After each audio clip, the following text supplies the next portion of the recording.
हो गई। अब हेडिंग बनाओ गोलीय दर्पण।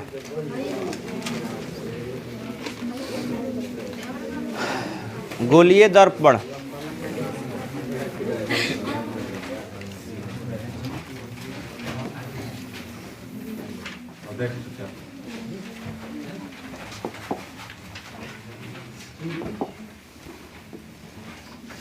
देखो वो गोला खींचने का समझो बढ़िया से। गोला खींचने जा और आधा भाग हेने से गायब करने जा, आधा हेने से, लेकिन गायब करने जाती ह का चाहिए वो गोले के भाग है ना, भाग तो है गोले के। कल यही चीज समझावत रही कि गोलीय दर्पण किसी खोखले गोले का भाग होता है। कोनो खोखला गोला होके, बड़ा होके या छोटा होके, जितने बड़ा होई गोला उतने द्वारक होकर बड़ा होई, आ जितने गोला छोटा होई ओकर द्वारक उतना ही छोटा होई।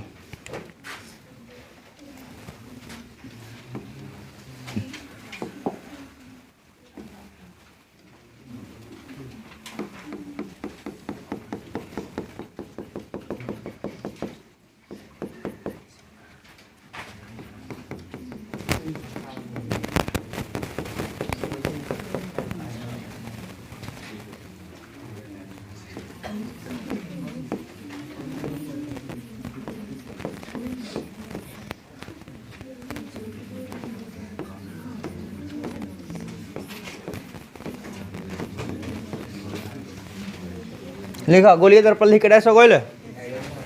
लिखा वैसा दर्पण, वैसा दर्पण जिसका परावर्तक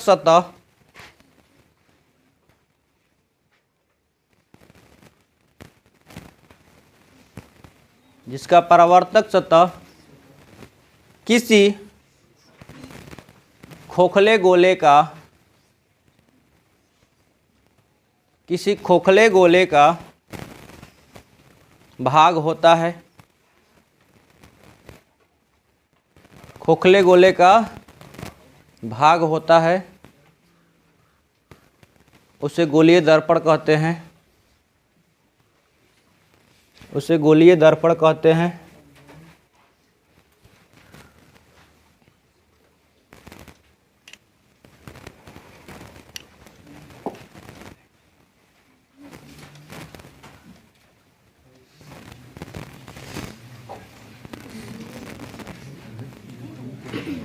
हो गई।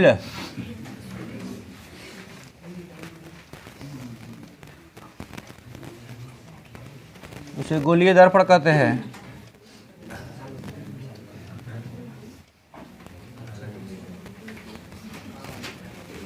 पैराग्राफ चेंज करके लिखा गोलीय दर्पण दो प्रकार के होते हैं।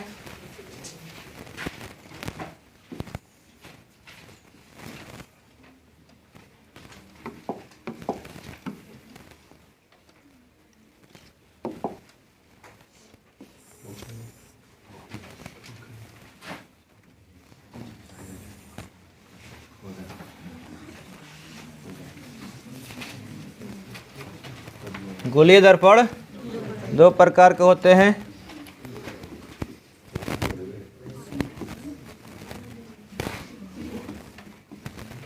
नंबर 1 में उत्तल दर्पण और नंबर 2 में अवतल दर्पण।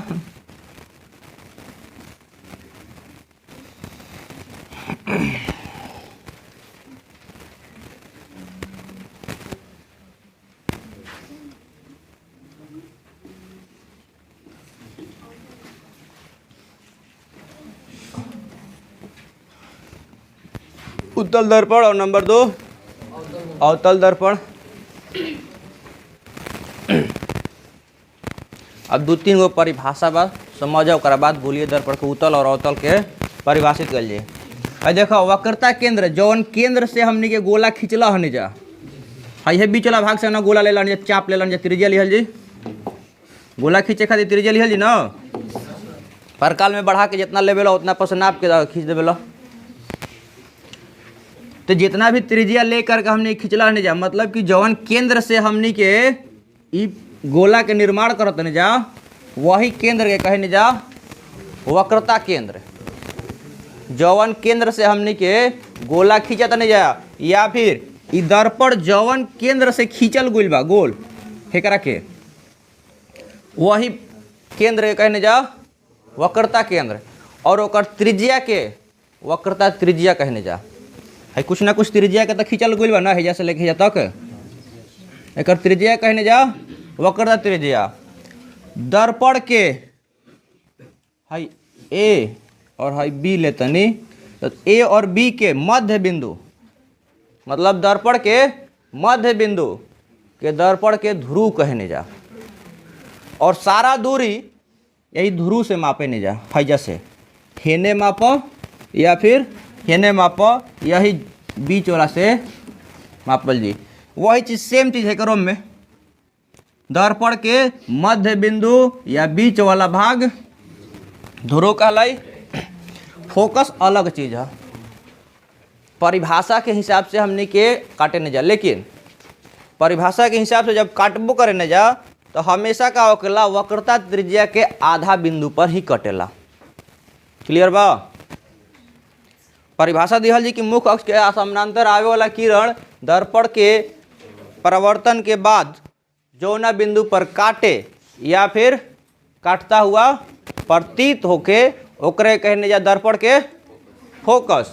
लेकिन डायरेक्ट हमने के यदि फोकस कहे के बा तो कहल जी दर्पण के वक्रता त्रिज्या के आधा दूरी, वक्रता त्रिज्या पूरा हो गई यहाँ से लेके यहाँ तक, यहाँ से यहाँ तक यदि 40 सेंटीमीटर बा तो फोकस हमेशा लिख लो कि 20 सेंटीमीटर होई।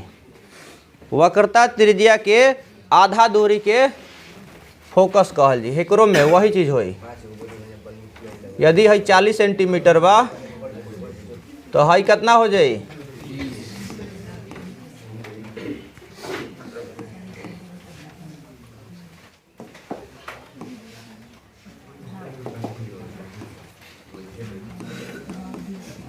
क्लियर रहे? नॉर्मल भाषा में कहल जाए तो दर्पण के वक्रता त्रिज्या के आधा दूरी के दर्पण के फोकस कहल जी। लिखना शुरू करो, पहले हेडिंग बनाओ तो। गोलीय दर्पण, गोलीय दर्पण से संबंधित, गोलीय दर्पण से संबंधित कुछ परिभाषाएं, कुछ परिभाषाएं हो गई। गोलीय दर्पण से संबंधित कुछ परिभाषाएं। नंबर 1 ध्रुव लिखो, ध्रुव कह या दर्पण के ध्रुव कह, बात एक ही रही। ध्रुव लिख रहे सो गई लिख, गोलीय दर्पण के मध्य बिंदु, गोलीय दर्पण के मध्य बिंदु, मध्य बिंदु को दर्पण का ध्रुव कहते हैं। मध्य बिंदु को दर्पण का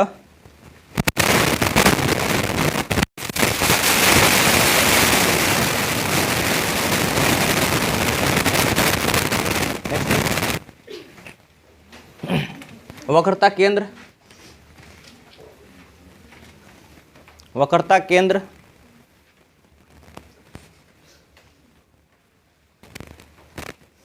वक्रता केंद्र लिख रहे सो गोले लिखा। गोलीय दर्पण, गोलीय दर्पण, गोलीय दर्पण जिस गोले का भाग होता है, गोलीय दर्पण जिस गोले का भाग होता है उसके केंद्र को, उसके केंद्र को वक्रता केंद्र कहते हैं।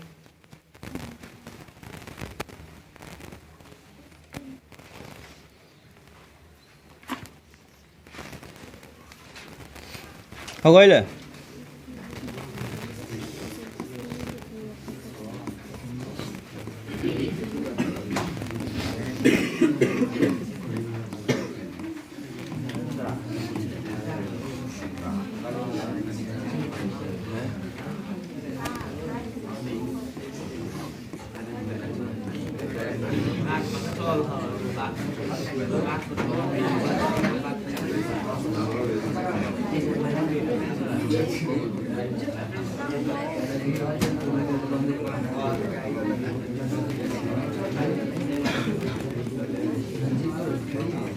हाला ना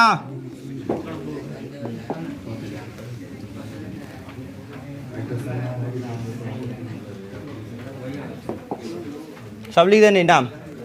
हाई सी जोन हो गई वक्रता केंद्र, एफ ऑफ फोकस, फिर यह ध्रुव, वही चीज सेम चीज है करो में फोकस के परिभाषा अभी ना दिहल जे वक्रता त्रिज्या लिखा।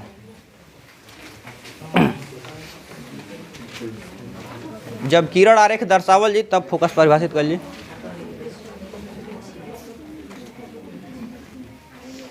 हो गई वक्रता त्रिज्या लिखा। गोलीय दर्पण,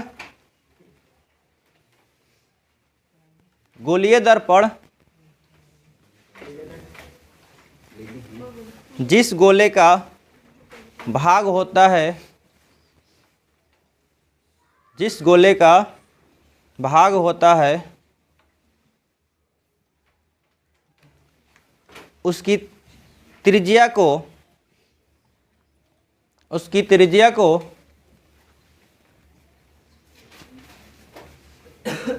वक्रता त्रिज्या कहते हैं।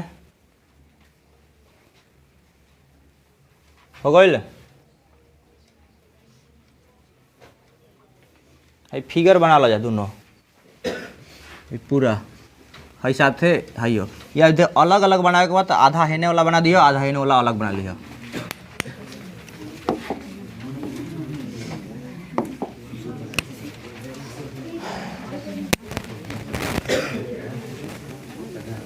फोकस खातिर अलग से एगो फिगर खींचल जी।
हम छोट कराने के सब एक ही बार में आ जाए।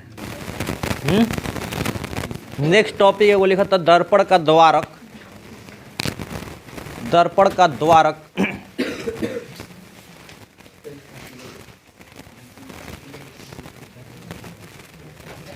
दर्पण का द्वारक, द्वारक देखा है यहाँ से ले करके यहाँ तक दोनों में लागू हो, जिसे ए में लागू करते नहीं उसी ओहू में लागू हो। दर्पण का द्वारक लिखे हो फिगर में नहीं डाले की चीज़ हम खाली खींचला नहीं चाहिए समझावे खातिर। दर्पण के द्वारक कोना कहा जलाता है जो ए से बी तक जो चौड़ाई लौकता तू लोग के वही है द्वारक। मतलब कुल मिला के परिभाषा कहा जाता का चीज दर्पण के दोनों सिरों के बीच के दूरी या दर्पण के चौड़ाई। क्लियर बा? दर्पण के दोनों सिरों के बीच के दूरी, सिरा मतलब वही होगा ना, शीर्ष भाग, दोनों सिरों के बीच के दूरी या दर्पण के चौड़ाई को दर्पण का द्वारक कहते हैं। क्लियर बा? लिख के डैश देके लिखा। दर्पण के चौड़ाई, दर्पण के चौड़ाई को दर्पण का द्वारक कहते हैं। दर्पण के चौड़ाई को दर्पण का द्वारक कहते हैं। दूसरे शब्द में पैराग्राफ चेंज करके लिखा यही में, दूसरे शब्दों में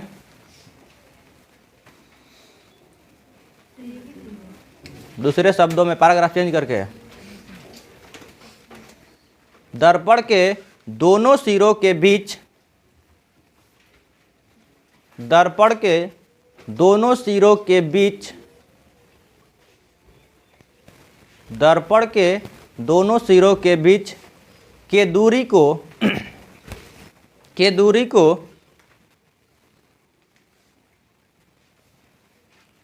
को दर्पण का द्वारक कहते हैं।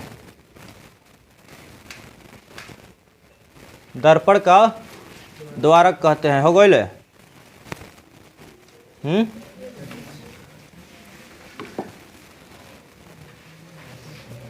अब नया कीड़ा रख लिखा।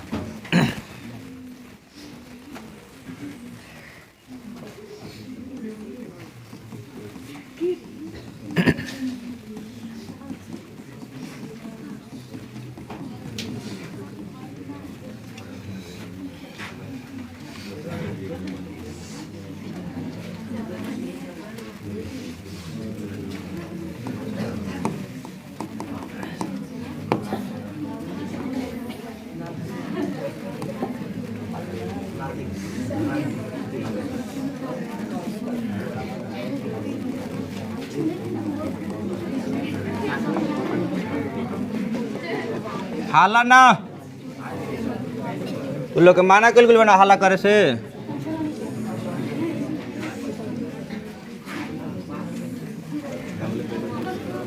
फोकस लिख के डैश दो। फोकस।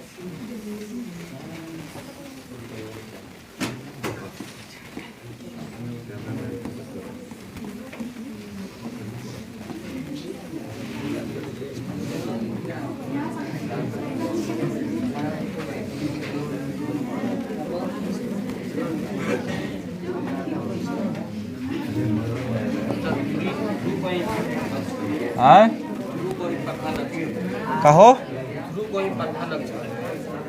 ना प्रधान अक्षिकरा कहीं नहीं जा। रुको बताओ तो नहीं।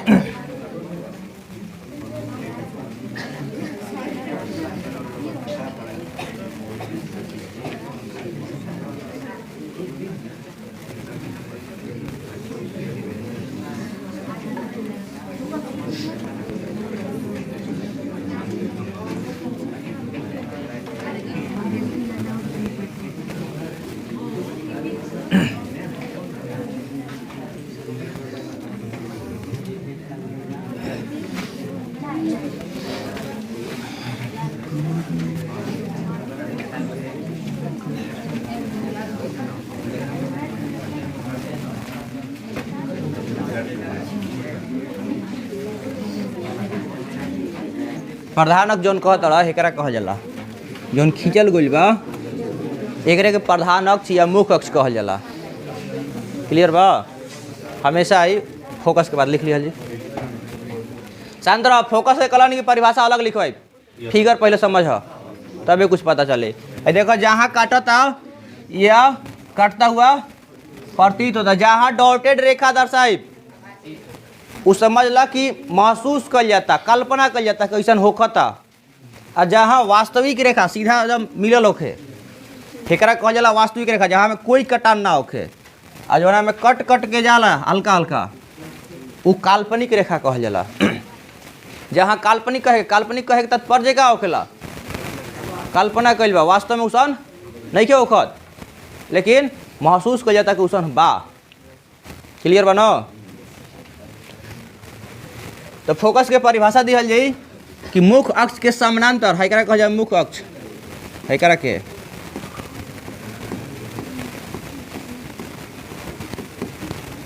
मुख्य अक्ष एकरो में आयो मुख्य अक्ष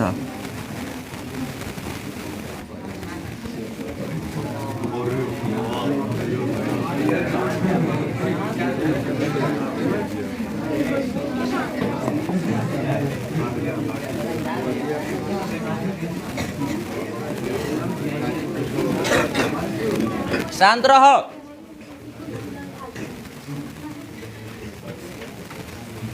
मुख्य अक्ष के समानांतर आने वाली किरण दर्पण से परावर्तन के बाद जिस बिंदु पर काटती है या काटती हुई प्रतीत होती है। मुख्य अक्ष के समानांतर आने वाली किरण दर्पण से परावर्तन के बाद मुख्य अक्ष के जिस बिंदु पर काटती है या काटती हुई प्रतीत होती है उस बिंदु को उस दर्पण का फोकस कहते हैं। क्लियर बा? लिखना शुरू करो फोकस पे। लिखा मुख्य अक्ष के समानांतर आने वाली किरण मुख्य अक्ष के समानांतर आने वाली किरण मुख्य अक्ष के समानांतर आने वाली किरण दर्पण से परावर्तन के बाद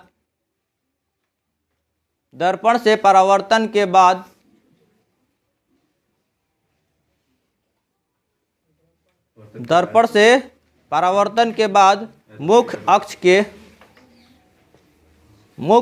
के जिस बिंदु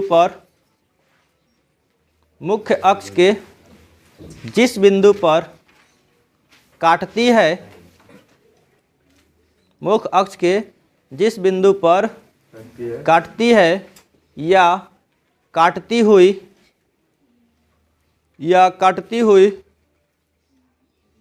प्रतीत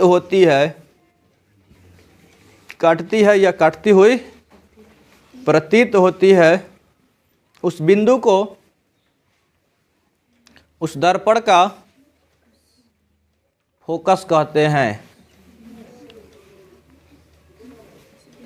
उस बिंदु को उस दर्पण का फोकस कहते हैं। क्लियर भाई? उस बिंदु को उस दर्पण का फोकस कहते हैं। ये क्लियर बा कि हे में काटता हुआ प्रतीत होता है। कौन दर्पण हो?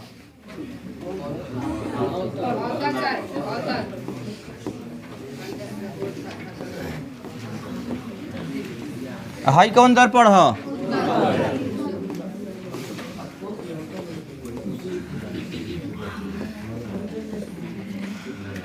अब परिभाषा में ध्यान दो, दो चीज हम लिखो यानी कि काटती है या काटती हुई प्रतीत होती है। वास्तविक रूप में कोना में कटता?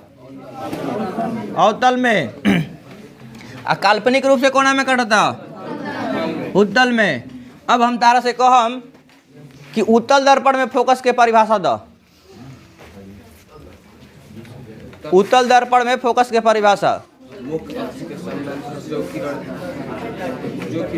दर्पण के परावर्तन सतह के जिस बिंदु पर काटती हुई प्रतीत होती है उस बिंदु के उस दर्पण के फोकस। हाँ, कुल मिला के यही करे के बाद कि जहाँ वास्तविक के करत नहीं जा ये वाला गायब कर दिहल जी। वाला अवतल के बात करल जाई तो काल्पनिक वाला गायब कर दिहल जाई, और जहाँ उत्तल के बात कर ली तो वास्तविक को गायब कर ली। जिसे कहता नहीं कि मुख्य अक्ष के समानांतर आने वाली किरण दर्पण से परावर्तन के बाद मुख्य अक्ष के जिस बिंदु पर काटती है उस बिंदु को उस दर्पण का फोकस करते ही कोना में हो गई अवतल में। कहनी न कि काटती है खाली। अब ई वाला गायब करके है में परिभाषा दे हम तो मुख्य अक्ष के समानांतर आने वाली किरण दर्पण से परावर्तन के बाद मुख्य अक्ष के जिस बिंदु पर काटती हुई प्रतीत होती है उस बिंदु को उस दर्पण का फोकस कहते हैं।